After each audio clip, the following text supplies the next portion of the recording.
Non, mais je rappelle juste, et puis où je parlais des projets, parce qu'effectivement, c'est également très très intéressant et on travaille énormément dessus. Hein. On travaille 50% sur le carboné comme sur le futur et les énergies nouvelles ou les énergies renouvelables.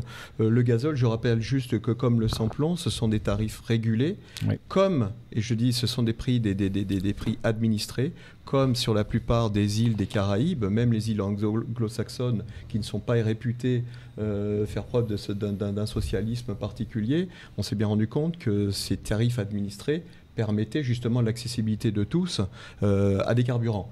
Donc oui, effectivement, c'est cher, on subit le prix de la matière première de plein fouet, on essaie de le minimiser.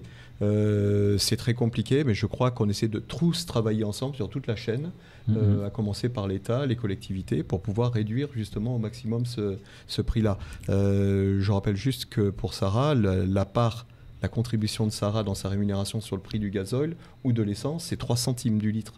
3 centimes. Très très peu, donc effectivement la Sarah n'a de cesse de dire...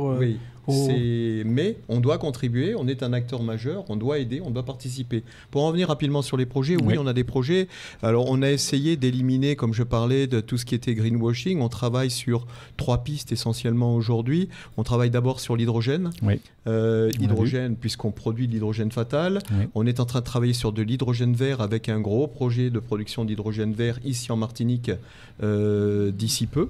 Donc ça c'est très intéressant et on va impliquer... Donc produit avec de l'énergie décarbonée. Produit avec de l'énergie décarbonée. D'accord.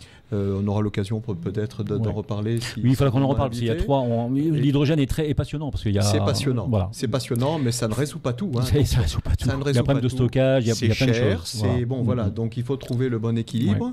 On a des projets du même type en Guadeloupe également.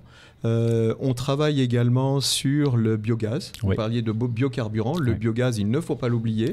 Le gaz naturel également, je rappelle que ce n'est qu'un atome de carbone comparé aux atomes comparé aux carburants traditionnels. Donc il ne faut pas oublier que dans la transition, on émet beaucoup moins de gaz à effet de serre avec du biogaz. Hein.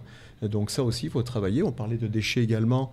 On perd, j'ai utilisé tout à l'heure le terme de petits oiseaux, on perd beaucoup de biogaz, beaucoup de gaz naturel. Aujourd'hui, si on le retraitait, peut-être qu'on pourrait l'utiliser. Alors qu'il y a beaucoup de déchets, et donc forcément, ça pourrait être intéressant. J'ai obligé de vous couper parce qu'on arrive pratiquement au terme de l'émission.